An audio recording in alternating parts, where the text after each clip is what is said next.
The Repast Podcast may include detailed discussions about death, the human body after death, and the medical process that may be sensitive or disturbing to some listeners and viewers. Our goal is to educate and inform with respect and care. We encourage listener and viewer discretion, especially for younger audiences or those who may find these topics emotionally challenging. Stuff is going to come up, so don't let the fear. Oh my God. You think so? Oh my gosh, yeah. Why? So if you even we didn't quarantine. We didn't have that luxury. No, so I don't know. We were essential workers, yes, so we didn't have that.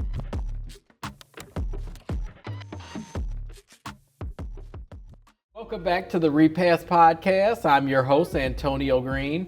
Along with me is our co-host, India Scott and William Crawley. You guys, why don't you introduce yourself? I think you did a great job. I am India Scott, a funeral director and mortician at James Cole Funeral Home, and I am co-hosting this evening.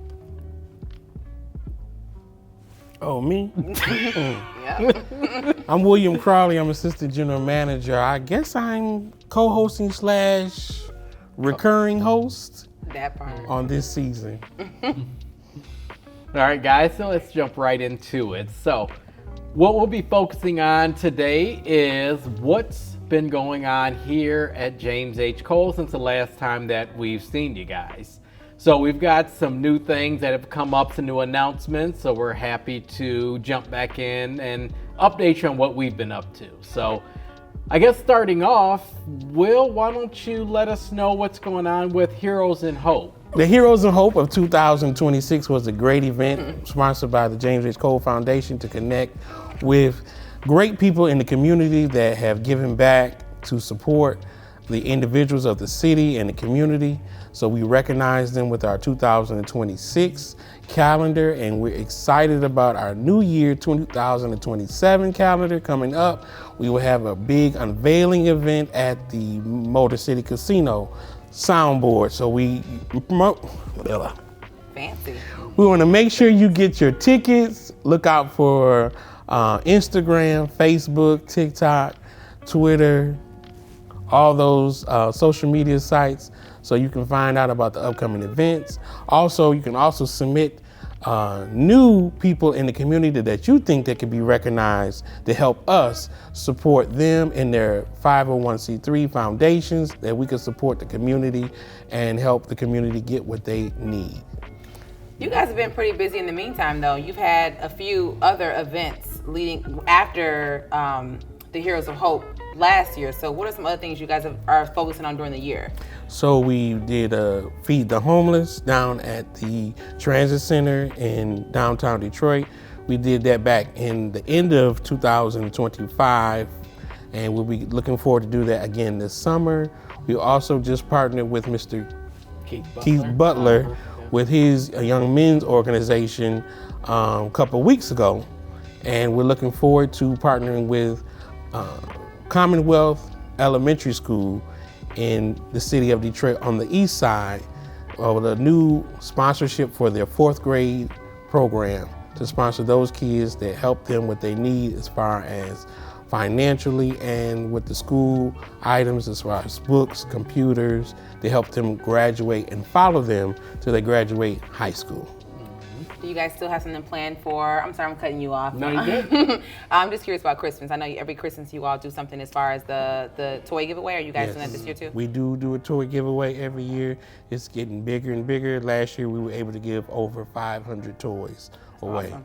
I can wrap a toy too this year. I don't mind. Great. Yeah, anytime.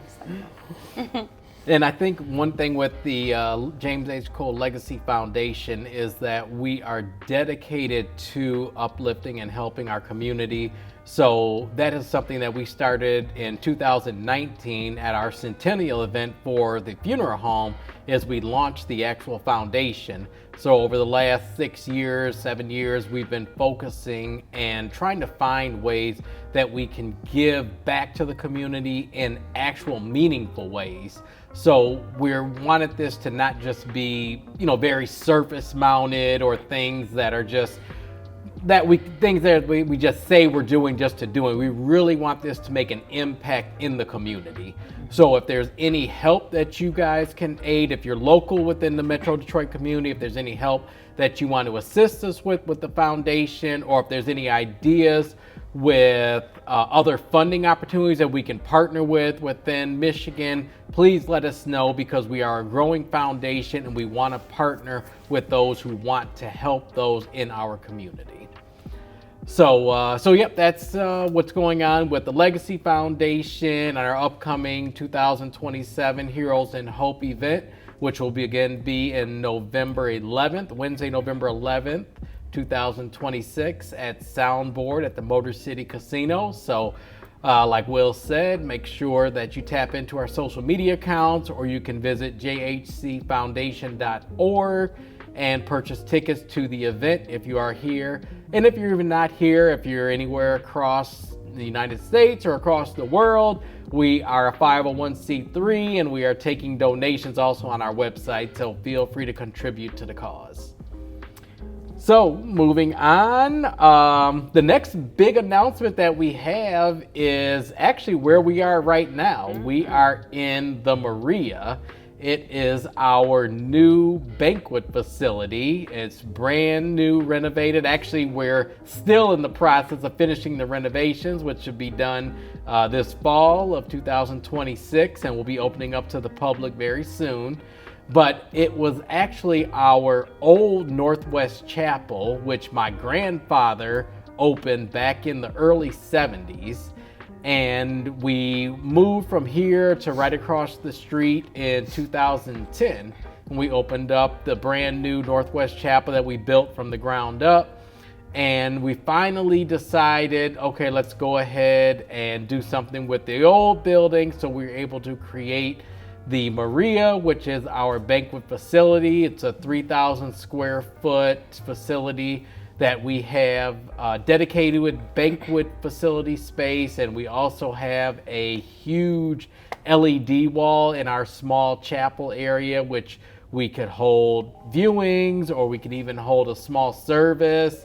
We could do a wedding. I mean, whatever you want, we can provide here at the Maria. So we are excited to announce that, and we're excited to show you guys and want to show you guys a tour of the facility. So stay tuned. We'll be having a video tour on our website soon and on our social media pages. So, but guys, what do you think of the new facility?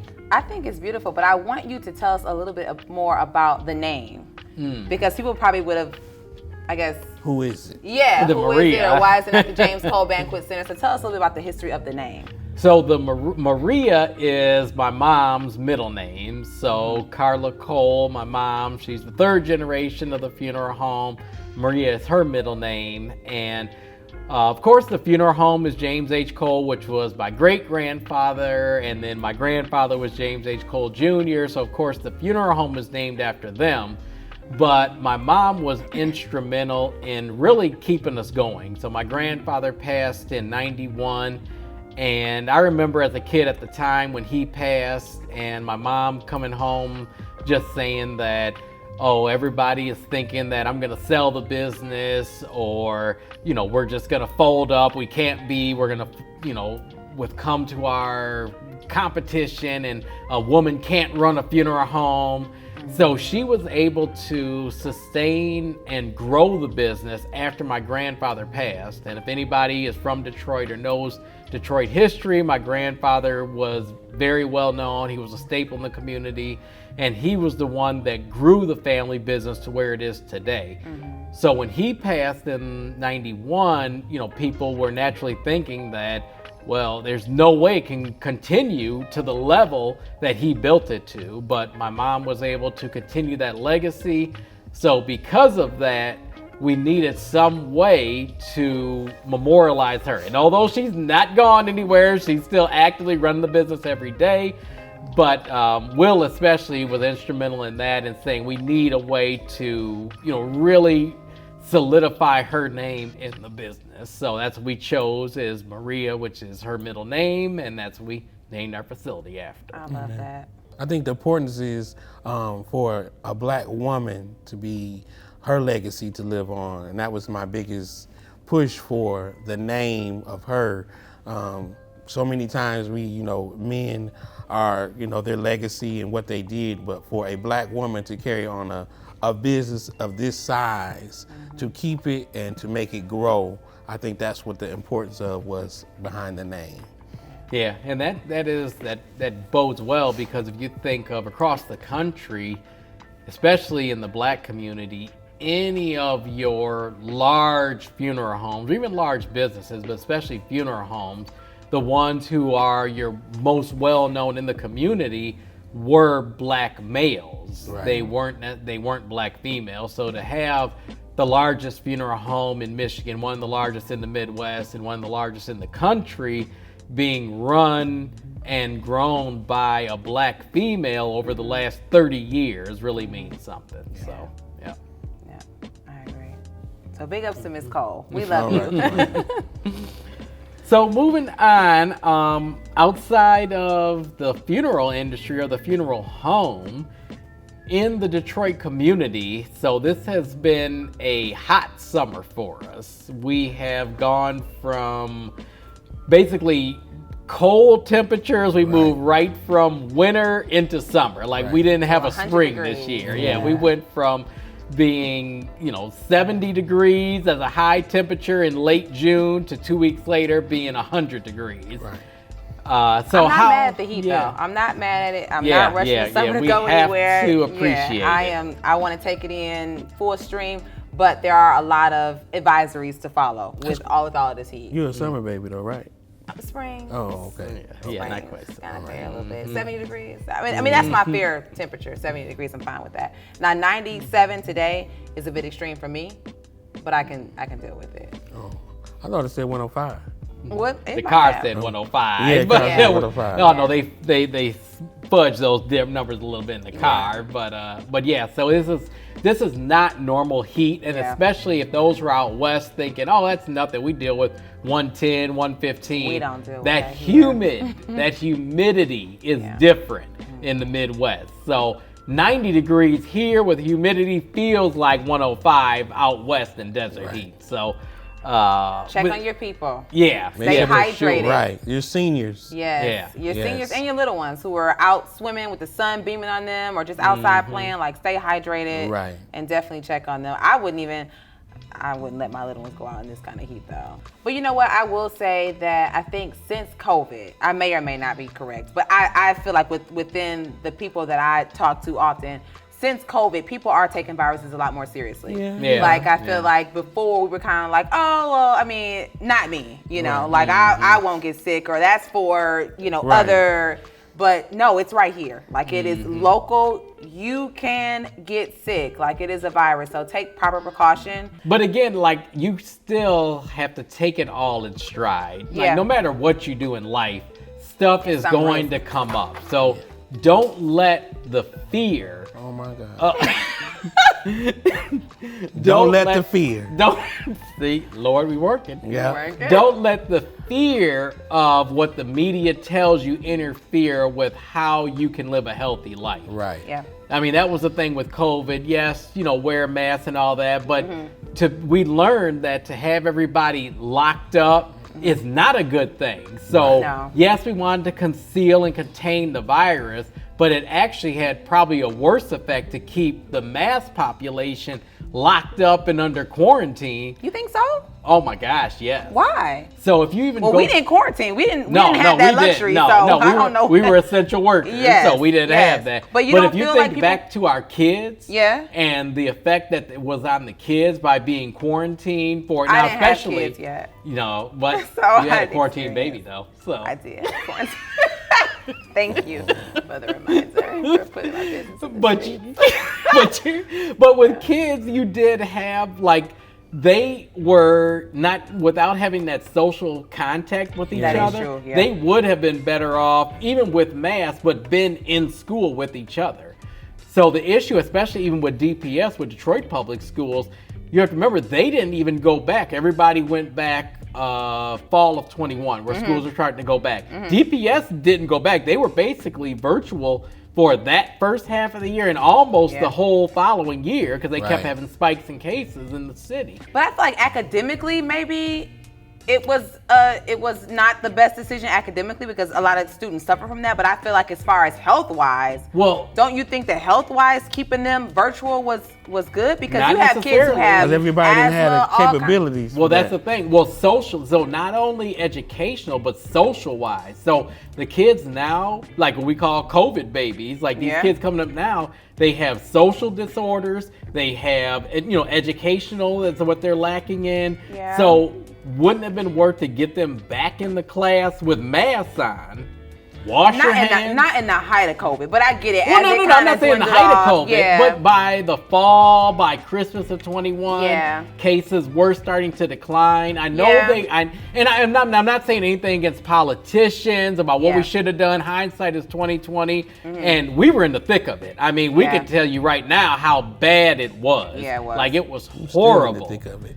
But the fact that the kids are more virulent, they are more, they're resilient, exactly. Yeah, they are. I do think more could have been done to get the kids back in school because the virtual learning there was very little learning going on. You just were sick of homeschooling. Right. Well, I wasn't homeschooling. My wife was, luckily. I was at the funeral home 14 hours a day. Yes, so unfortunately, when I woke up in the morning, everybody was asleep. When I came home, everybody was asleep. So I rarely saw my family awake for more than 30 minutes throughout an entire day for a good 4 or 5 months. It actually might have been a good thing that I didn't have children at that time because to spend the whole day gone and then you come back in like super nervous, literally undressing in the garage. Yeah. Don't want to take anything in the house because you've been embalming all day. I think my nervous system is a lot more calm knowing that I didn't have to juggle because you had a lot to juggle. Yeah, we had 3 kids. We had the newborn and So that was a lot. I don't think I would have been able to handle that at that time. And going back to kids is with this excessive heat is stop leaving your children in the car. Right. Every summer, leaving your children in the car. I do not understand how we have this issue every summer with kids dying in a locked car. Even pets. Like, why are you leaving your dog in a car? Well, since we're talking about the heat, you also talking about kids dying in the car. Be careful about your excessive drinking in this heat. Very true. Because that's leading to a lot of accidents that we're seeing during this season. Accidents. So be careful about the drinking and your heat. And within the last couple weeks of let's just say the last 3 weeks, how many motor vehicle accidents have we had? It's been a lot. Yeah. So the heat. Well, drinking and driving doesn't mix at all anyway. But heat, drinking and driving. Not good. Not good at all. We've definitely seen a huge spike in that in the last less than a month. Yeah. So that's extremely that's important. Yeah. For sure. So, what other spikes have we seen? Motor vehicle accidents have been on the rise. I'd even say that more than homicide right now for us. Yeah. It's been a lot of drunk driving. And what do you think about the fentanyl?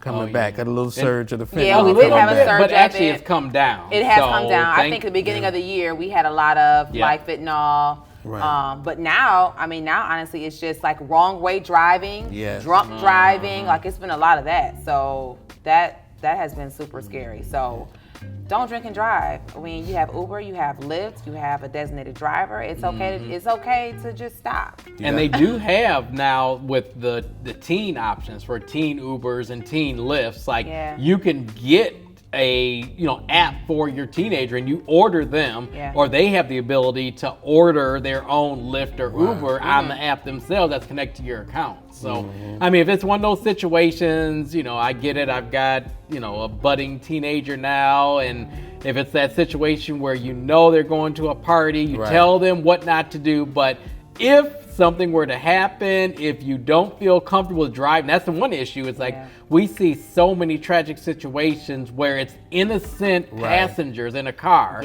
with somebody who is drunk driving or they're killed by a drunk driver. So if your child doesn't feel comfortable with riding in a vehicle, then let them have that ability to call for their own Uber, call their own Lyft to get their own ride home because they may be afraid to call the parent, call mom or dad to get that ride home. So the next segment is called What the Ushers Want to Know. Okay. So what the ushers want to know. So our followers have submitted questions to us about what the ushers want to know. And some of the questions I have here in front of me. And the first question is, can a funeral be held without embalming? Would you like to answer? Of course. Okay. Most times when we have religious services, especially in the Islam religion, they're traditionally not embalmed. Although we do have some embalmings, but the devout are not embalmed, and disposition burial is taking place within 48 hours of death. So in that case, yes, you can have the person, you can have a service. Now, legally, you can have a public viewing within 48 hours of death. Since COVID, at James H. Cole, we do not allow public viewing unless the body has been embalmed, because it is a potential public health issue. And again, that's a funeral home requirement. That's our requirement and recommendation, because some people will say, well, that's not the law. That's Right. our requirement as a funeral home. And we are allowed to put those standards in place. Yes. So Michigan law, and states vary, but Michigan law states 48 hours. You can have a public viewing within 48 hours of death, but it has to be from 40 hours to death to disposition / burial or cremation. The person that has to happen in order for you to have a public viewing within that time. But most people in our community, I would say 99.99999% are not going to fall within that criteria, so that we don't have much to worry about when it comes to that. If they do want to have a public viewing, we embalm, and they can have that viewing. Okay. Thank you for that. Another listener wants to know, what is the difference between a funeral and a memorial service? I'll answer this because I get this question all the time. Every day. So a funeral is I like to use the word traditional. It is a traditional visitation and service. So you have a viewing where your loved one is in a casket, viewed by the public, and then the service can either be later on that day or the next day, however you choose to do it. But a funeral is where you have a public viewing and service, or where the body is present. That's the most important part. The body is embalmed in a casket, viewed by the public, and present. A memorial service, it does not always mean cremation. It just means the body is not present. So you can have a burial and have a memorial service. You can have a full out, pictures and a full display of what you want, order a service. There's just no casket and or urn. Okay, so that's the difference. A funeral, the body is present for viewing. Memorial service, there is no body present. The last ushers want to know for this one. Okay. This segment. Okay. What's the average cost, and what factors the price? What affects it to make it go up and down? I think the latest results were the average funeral cost is $7,500. So that's across the country. It's going to be more out west or out east where the cost of living is more. It's going to be less down south. But the average is $7,500. But that is funeral cost. That does not include the cemetery if you're doing burial. Yeah. So I would say if a family calls me now and they're saying, hey, I'm thinking about doing, getting a life insurance policy or a pre-arrangement, I need to know how much that I need to save or how much the face value of the policy should be, I always say at least $20,000. Because outside of the funeral expenses and the cemetery, you still have flowers. You still have printed materials like obituaries.